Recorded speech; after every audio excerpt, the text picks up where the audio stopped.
Hey leaders, I'm excited to be attending the Scale with Stability Summit this April 24th through the 26th at Harding University, and I would love for you to join me.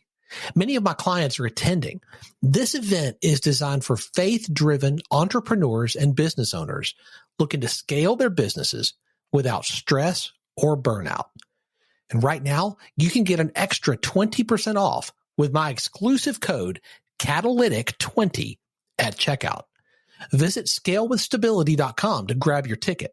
I'll hope to see you there. I'm so excited today to have Kelly Schuknecht on the podcast. Kelly is a marketing strategist and thought leadership expert with nearly 2 decades of experience helping entrepreneurs and professionals elevate their brands. She's the founder of 2 Mile High Marketing, where she works with businesses to refine their messaging, grow their visibility, and create impactful marketing strategies. She's also the host of Beyond the Bestseller, a podcast that empowers women to share their stories and build thriving platforms.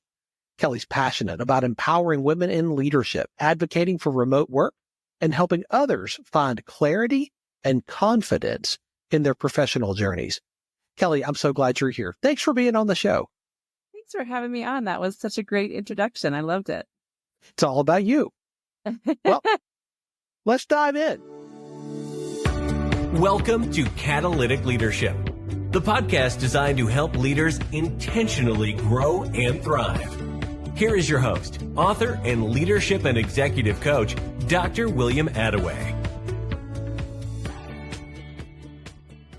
Hey, I would love for you to share a little bit of your story with our listeners, particularly around your journey and your development as a leader. How did you get started?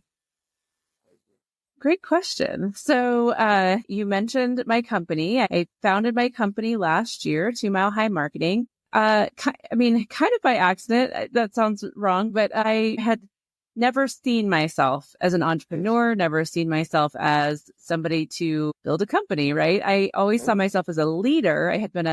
I'd always been in leadership roles in my career, but when I had the opportunity to start my own company, it really made me reflect on the things that I felt like were done well and the things that I thought could be improved upon in my experiences. Well said.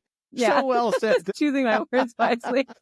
Yeah, I mean, you just learn from other people's styles. Yeah, It sure. was horrible in my career, but just, I think I kind of leaned into why I was a good leader and why I had grown such a great team in my job, and then wanted to translate that to the company that I created. So that's kind of my path into the leadership, I'm going to say, phase that I'm in now. I know that our careers just are constantly evolving. So, but that's where I am now, with developing that team and creating the culture that I want to intentionally build. So as you think about that, and I want to talk about culture for a minute, because you're at a great stage, in the first year to really start driving down the markers of where you want your culture to be. Now, there's no such thing as a wasted experience. And you alluded to that a minute ago. Sometimes you learn what you want to do and what to do, and sometimes you learn what not to do. And both can be incredibly valuable. What are some of the markers that you want to drive down for the culture of your company? That's a great question. So I haven't gotten to the point yet of creating, like the core values for the company, but I have them rolling around in my brain. As I'm growing, I'm thinking about the things that are important to me. And, one of those being respect. That was the word that came to me as, I work remotely. I've basically always worked remotely. So my team members are remote, and some of the experiences I've had have involved, would just say like lack of respect for people's time when you work remotely, or lack of respect for people's own approach to things. Like it's important to me that people have autonomy in their work, that their time and their schedule is respected, that we respect each other in, the way we treat each other. I mean, it sounds like, to me, that just sounds like almost just like common sense, but that is not the experience I've had. You're in this space all the time, so that's maybe not common sense. But yeah, I mean, I have had great work experiences, and also all of those things that drove me crazy as an employee, I'm intentionally working to create an environment that does not exist like that. So yeah, so besides respect, I mean, I mentioned autonomy, I don't know, I still don't have my head totally around exactly what those values are going to be, but I know that it's important to set those and to be intentional about the culture that I create. So it's something that I'm thinking about now with just 4 of us on the team, but that I want to be the case when we have 40 people on the team, that I want to make sure that we are establishing a strong foundation for the future of the company. I wish common sense were common. Unfortunately, my experience has been that is not always the case. I heard it said one time, and I love this quote, common sense is not a flower that is planted in every garden. And I think that's true. And I think, again, there's no wasted experience. And there's things that we can learn from as we're building something ourselves. And for the entrepreneurs who are listening, who can say, hey, what do I want to do differently? I've watched way too many people over the decades that I have been coaching leaders. I've watched way too many people start their own thing, and all they end up doing is creating a job. They're creating the very thing they left. Sure. Unintentionally, perhaps, but it's all they know. Because they're not intentional about designing the life they want to live, the business they want to lead. When I talk about that, about designing something intentionally and purposefully, what does that feel like as you are at the beginning of your journey? Like, what are you designing intentionally as far as the business and the life that you want? I would say at this stage, it is very hard to think that way because right now I feel like I'm just, getting through each day and each week and being open to everything that's coming my way. Right. And so it's just like, but I have had that feeling over the last couple of weeks where I've said to myself, like, okay, you've grown really fast. You're in a great place. Now it's time to make sure that, I didn't have this wording, but now that what you're saying, like, I don't want to create that job for myself. I do want to be intentional about, how I design the company, the lifestyle that I'm creating, and not just be kind of, tied down by everything that's going on. Yeah. So, I'm not really, I am able to do it, but right now I'm just, like I said, like in this, like just chaos phase of like everything. It's a good problem to have because I'm really lucky that I have been able to grow incredibly fast, but also it's trying to dig my way out to go, okay, now what does the future look like? What does 6 months from now look like? What does a year from now look like? I think, before I left my job, I was talking to a lot of people and just exploring, what the future was going to hold for me. And I remember talking with kind of a consultant at the time who was asking me, what are the things that are important to me? And what are the things that I want to have that I want to be able to do with my life. Right. And I think that exercise was really good for me because now I start looking ahead and thinking like, I want to make sure that I have the time blocked off for the things that are important to me, things for my family, when kids are out of school, taking vacations and making time I'm a runner in the summer. I want to make sure I have time to run. And so just making sure that I am creating the schedule that I want. And then also, I mentioned the kind of the values that I have for other people is that as I build a team, I don't want to treat those people like their time is not as important as mine. And so I want to have that culture where everybody feels like they can do the things that they love and enjoy and build their work schedule around that. I know that's easier said than done, or like, I don't know, kind of what we tend to fall into is this, like, I need this now, do it. I'm the boss, right? But like, I think the more that we can plan ahead and be thinking of creating that space in our work time and our schedules that we can make that possible. But again, I keep coming back to the word intentionality, that, it has to be intentional and that it doesn't happen unless you're thinking about it and making that happen through that intentionality. And I love the others-centric approach to what you're describing, for your team. I want something for them that's better than maybe what they've experienced in the past and certainly better than what you've experienced. And so, you've always got that in mind. Like, how am I doing creating something for them that gives them that sense of freedom, that sense of ownership, that sense of agency in their lives, just like I want in mine. I think that's great leadership. And I hope that the folks who are listening understand that and hear that and will consider adopting that themselves. If all you're focused on is yourself, that's not leadership. That's something else, right? It's when you think about the people on your team and you say, hey, am I serving them just like I think about serving my clients? Am I helping them to build something just like I'm helping my clients? That's great leadership in my perspective. Yeah. One of the things that, you carry these experiences with you over time, and one of the things that my husband and I to this day joke about was years and years ago in a role that I had, the owners of the company, they had built a lifestyle business where they were, they were going on vacations quite often and traveling and doing the things they want to do. Great. They owned the company. They could choose to do what they wanted, right? But I was a young mom at the time. And a lot of what I would hear would be, well, we really need to get this from you sooner rather than later because we're leaving on Friday for a cruise around the world for 2 weeks, right? And so I would, I'd have a day planned where I was like, oh, I was going to take that day off, but I guess I'm not now because they need this thing from me sooner rather than later. But it happened over and over and over again. And now we just laugh. We look back and we're like, again, it's like that experience that I had that it's like, it's implanted in my brain. Like I will not treat people that way. Their time is just as important as my time is. Absolutely. And I love that perspective. I think that's so healthy. Yeah. Let's talk about the services that you provide for a minute. Yeah. What your company does. You talk about thought leadership.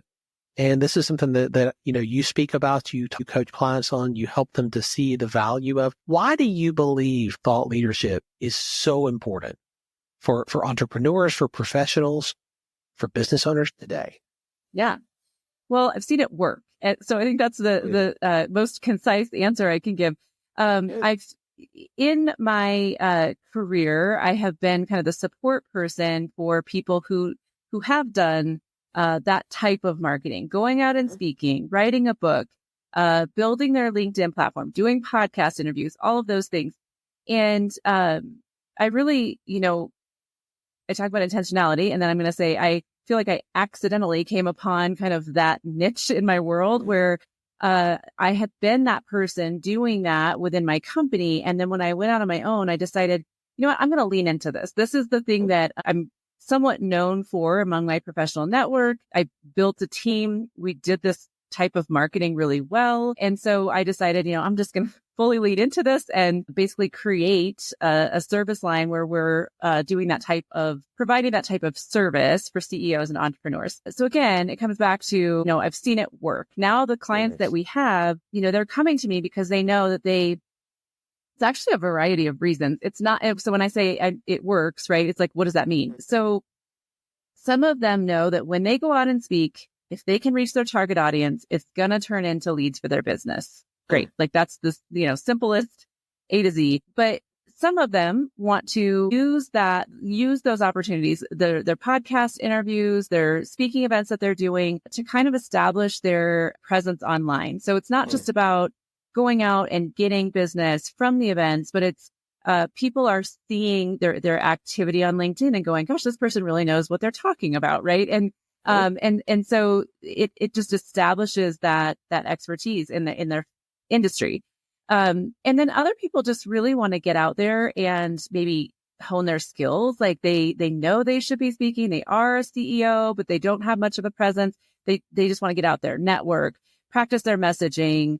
And so really it's been the clients that we've gotten so far have been a variety of different reasons why they want to speak. But I think that doing that as a leader, as a business owner really helps you just, again, like build that presence, build that platform and become known in your space. One of the professionals that we worked with at one point was kind of towards the end of his career. And he was saying, I really want to leave this legacy for my company. I want to help bring these services to this area. It was law firms. He wanted to be the person to kind of, become known for being a thought leader in that space. He had worked with a lot of clients that were law clients and he knew it pretty well and just really wanted to kind of build that revenue stream for the company. He wasn't an owner, but he was part of the company and it was important to him.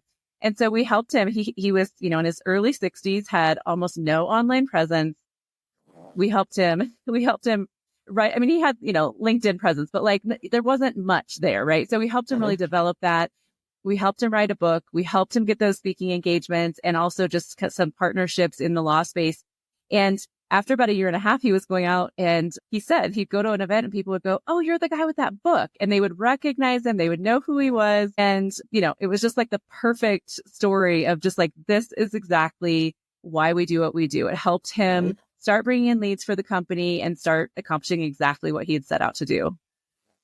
I love that. I see more and more people beginning to step into this, but so many of them do not know how to do it. And they're floundering and they try this and that, and they throw spaghetti at that wall and then some more at that wall, just trying to figure out what sticks. And this is what you do. You come alongside them and you help them know exactly what the next step is.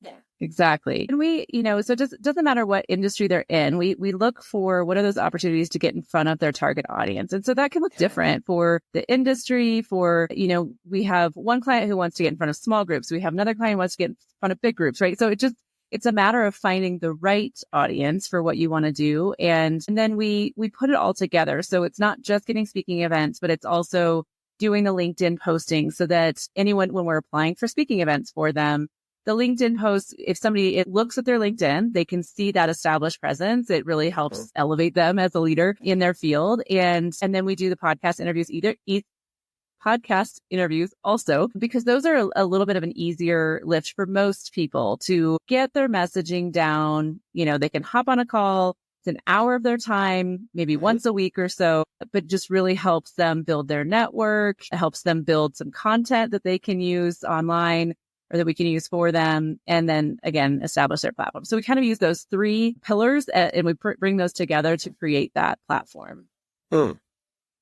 So say somebody's listening and they're like, okay, I need to do this. This is where I need to go. What's the first step? Give me a call. Reach out to me. Excellent answer. Yeah. Well, so I guess there's two answers to that question, right? So for one, they can reach out to me and we can talk about how I can help them. For two, if they want to do it themselves, they can, absolutely. The benefit in hiring us is that it takes that effort off of their plate, right? Because the LinkedIn posting, sure, that only takes a little bit of your time every day. Granted, it's like one of my checklist items every day, right? And it's hard to get to for yourself when you have clients that you're working with and a job and things that you're doing. So that part, can be easy. Podcast interview, scheduling and stuff also can be easy, but it's time consuming. It's a lot of communication back and forth. It's scheduling. It's some podcasts want to get a bunch of information from you up front, right? So there's just that heavy lift of providing that information. And then the speaking event outreach, it can be time consuming. All of those things though, if those are those are the three things we focus on. If that's something that you want to do, it's set that time aside to spend the time doing the research and the outreach and doing all of that. Or I go back to reach out to us. And you provide resources for people wherever they are in this journey, like your podcast, right? Yes. So how does that help people? Yeah. So my podcast, that was one of the early things when I first started my company. So I have a background in publishing and I also I have a heart for women in the workplace because I have always been a woman in the workplace. And my very first episode, I I explain the why behind my podcast. But when I first started the podcast, my goal was to help inspire women in the workplace. And the way that I was kind of bringing my worlds together was I wanted to focus on women who had written a book, and it's a nonfiction book that they're either inspiring other women or their goal is to get some sort of message out into the world, right? So, I've had just a variety of different types of books, but all of them to me are really inspiring. They're personal growth type books, books to learn, how to be better in the workplace or be inspired in some way. So I wanted to bring these women on to feature their books and then turns out they're all thought leaders in their space as well. Right. Mm. So, I am elevating them in what they're doing. There's really nothing, there's nothing else I'm getting out of it. They're not, it's really just to network with these women and to help them get their book out into the world. Ever since I was in publishing, I still have kind of a community. I have a following of people who, have followed my blog posts for the last, since 2010 or so. And, those who are following me on different social media platforms. And so to me, that was kind of like the easiest place for me, again, to just lean into this place where people were looking to me for books or information about books. And I wanted to help women get their messages out there. So that's why I created Beyond the Bestseller. And that's the focus of that podcast. I love that. Well, and I think it goes along with the theme that I hear in your journey, which is, not just about you. It's about how do I equip and empower and enable other people to take their next step, whether it's your team members, whether it's your clients, it doesn't matter. You want to help them. And the podcast is a way that you're able to do that, to have a conduit of sharing what you've learned. Yeah. And I've discovered some really great books along the way as well. There you go. Yeah.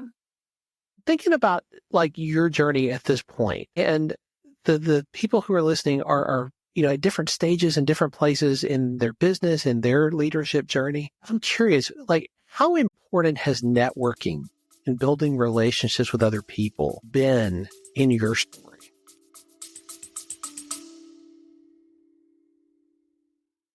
I want to take a minute to tell you about an event that I'm really looking forward to and excited about.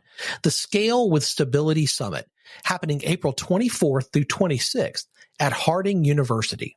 This is Arkansas's #1 business growth event, bringing together faith-driven entrepreneurs and business leaders who want to scale their businesses without sacrificing their faith, family, or sanity. You'll hear from incredible speakers, including Damon John from Shark Tank, Kevin Harrington, the original shark, and Willie Robertson from Duck Commander, plus some of the best business minds in leadership, marketing, and growth. I'll be there, and many of my clients are attending as well. Right now, standard tickets are already 25% off, and as a listener of the Catalytic Leadership Podcast, you get an extra 20% off with my code Catalytic20. Go to scalewithstability.com and secure your ticket today. I would love to see you there.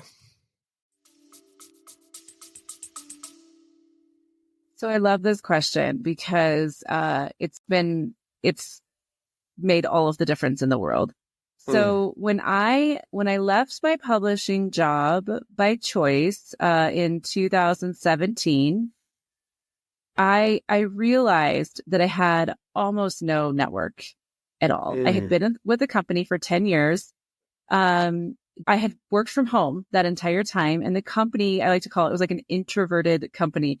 We didn't do anything outside of the company. We didn't go to events. There was just no networking. And so when I left there, I don't know. I started, I think, just networking just because I enjoyed it. I found that I enjoyed it. Right. And so I started going to conferences. I started just I don't know, networking with people online more than I ever had experienced. And this time around, when I left my last company, not by choice, I was laid off. I put that message out there into the world that like, hey, I'm, looking at like what's next for me. And I had so many people who were reaching out to me. I had people who they knew me. They knew who I was, what I had done. I had built, what Cal Newport talks about in his book, So Good They Can't Ignore You, that I had built that career capital where, there was just, so it was the combination of the network and also the experience that I had. But those two things made all of the difference in the world. I was able to build my business seemingly overnight over the holidays. I mean, I have had just so much success in the last few months, and it's all been because of the network I had built. Some of the clients I brought on didn't know me before, but some of them did. One of them, in fact, I love this. I had met him 8 years ago at an event before I was even in my last job. And then he happens to be part of an organization that I'm a part of now because as I started my agency, I decided to join the Bureau of Digital. And I joined that. They had a local meetup. I went and, he was there. We were just chit chatting like, hey, here's what I have going on right now. And a week later, he became another client for me. So, I mean, that network was just like, I had met him 8 years ago. We'd always kept in touch on LinkedIn, but you just never know when somebody, not that you should network with the intention of, building your clients, but the, the idea of how can I help you? How can you help me? And how can we just help each other as we grow together? So to me, it was made all the difference in the world in my building my business. So good. So your team, your clients, your business is going to need you to lead at a higher level today than you had to lead at 5 years ago working for somebody else. And 5 years from now, that same thing is going to be true. You're going to have to lead at a higher level. Your team, your clients are going to expect and demand that of you. How do you stay on top of your game? How do you level up with the new leadership skills that they are going to need you to have in the days ahead? Well, again, great question. And again, I'm in that space of like, I've got to figure this out pretty quickly or I'm going to bury myself and be a horrible leader and horrible person in general. But, one of the things that I set out to do, I've always dabbled in like Miracle Morning and, having that morning practice. I have struggled with it for various reasons, but I really got it together in January this year. I reflected on what wasn't going well for me, figured out what to do that was going to work for me. Anyway, so I've been doing that. I start my day every day with getting up, doing my version of the Miracle Morning practice, which is, a series of things, but movement, journaling, reading, all of those things, right? And having some intention for the day. And so that's, one of the things I think that's really made a difference is that I get my mind in a good place right away in the morning. I think the other thing is I'm constantly reflecting on why am I feeling this way? Like, so I will have days where at the end of the day, one of my team members laughs at me when I say this, but like at the end of the day, I just want to lay on the floor and like stare at the ceiling because I'm just like, oh my gosh, what just happened? Right. When I have a crazy day now, she'll say like, this is going to be one of those days where you lay on the ground at the end of the day. I'm like, yep.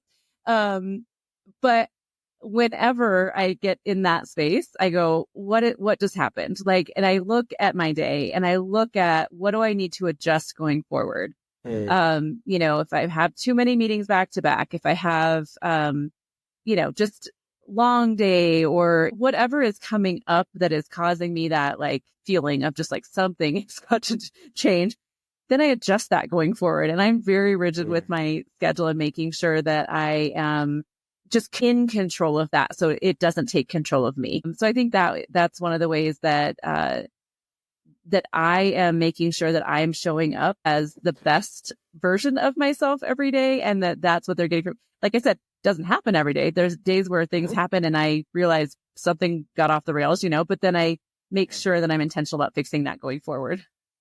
Well, not to use the word that has been the theme of our conversation, I love the intentionality of that because I think you are choosing like, this is how I want to begin. And it's not perfect because none of us are, right? But this is the intention.